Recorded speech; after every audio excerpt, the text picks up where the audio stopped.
오늘은 연두의 기지로 태경이와 진짜가 모두 행복하게 된다는 이야기를 해보려고 해요. 태경이는 연두를 정말 많이 좋아하고 있었는데요. 연두를 위해서 무슨 일이든 할 수 있을 것 같아 보였습니다. 힘든 일이 있을 수도 있겠지만 항상 연두 곁에서 연두를 지켜주면서 최선의 노력을 다하겠다고 했는데요. 하지만 태경이만 연두를 좋아하는 게 아니었죠. 연두도 태경이를 많이 좋아하고 있었고 외로운 태경이를 지켜주기도 했잖아요. 태경이가 혼자 연두를 지켜주겠다고 생각한 것 때문에 연두가 하혈을 하게 되는 사고가 일어났던 것 같기도 합니다. 태경이는 공찬식한테 진짜가 자기 아이가 아니라는 것을 털어놨잖아요. 그런데 그걸 연두한테는 말하지 않았습니다. 공찬식이 너무나도 단호한 태도로 헤어지자고 했기 때문인 것 같아요. 임산부인 연두한테 그런 이야기를 하게 되면 연두가 너무나도 큰 스트레스를 받을 것이 분명한 상황이었잖아요. 그래서 태경이는 어떻게든 자기 혼자서 공찬식을 설득해서 문제를 해결해 보려고 했던 것 같아요. 그 때문에 연두가 공찬식한테 불려가서 모진 소리를 듣긴 했지만 그래도 연두를 지키려고 하는 태경이의 마음만큼은 인정해줘야 한다는 생각이 드는데요. 연두와 태경이가 진짜의 생부 문제로 헤어지는 일은 없었으면 좋겠습니다. 모든 사람들이 착각하고 있지만 진짜의 아빠는 김준하가 아니라 태경이잖아요. 연두의 착각으로 진짜의 생부에 대한 진실을 모르고 있었던 건데요. 진짜가 태경이의 아이가 아니라는 것 때문에 공찬식이 이렇게 극렬하게 두 사람을 헤어지라고 하고 있지만 진실이 밝혀지게 된다면 모두가 연두와 태경이의 결혼을 축하해줄 상황으로 바뀌게 될 것 같아요.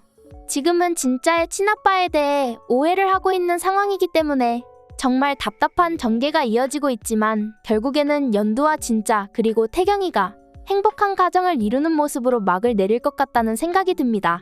그 과정에서 김준하와 장세진은 꼭 죗값을 치르는 모습을 보여줘야 해요. 김준하와 장세진은 자기 욕심을 채우기 위해서 연두와 태경이를 계속해서 괴롭히고 있었잖아요. 장세진은 태경이와 결혼하기 위해서 불임이라는 거짓말을 했던 것도 모자라 연두를 찾아가서 아이만 내놓고 사라지라는 이야기를 했습니다. 도저히 사람이라고 볼 수 없는 인성을 가지고 있는 장세진이었는데요.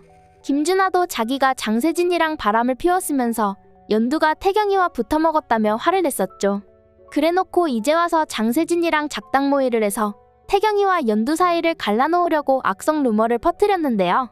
연두와 태경이가 행복한 결말을 맞게 되는 것도 중요하지만 악행을 저지른 사람들이 어떻게 벌을 받아야 하는지를 시청자들한테 똑똑하게 보여줘야 합니다. 이번에 연두가 하혈을 하면서 진짜한테 무슨 일이 생긴 것 같은 느낌으로 진짜가 나타났다 30회가 끝났는데요. 정말 위험한 상황이긴 했지만 그래도 진짜한테 무슨 일이 생긴 건 아닐 것 같습니다.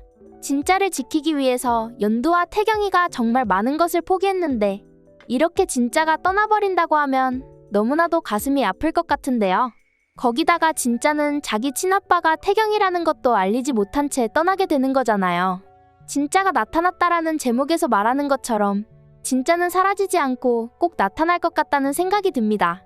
연두와 태경이가 앞으로도 진짜를 지키기 위해서 최선을 다하는 모습을 보여줄 것 같네요. 그러면서 두 사람의 사랑이 더욱 깊어지게 되겠죠. 결국 연두와 태경이가 진짜를 만나게 되는 감동적인 장면으로 이어질 것 같습니다. 이 이야기는 개인적인 상상력을 기반으로 쓴 것이기 때문에 앞으로 밝혀질 진짜 내용과는 다를 수 있다는 점 미리 양해 부탁드릴게요. 이번 영상 재미있으셨으면 구독과 좋아요 부탁드립니다. 구독은 저에게 큰 응원이 됩니다. 오늘도 시청해주셔서 감사합니다.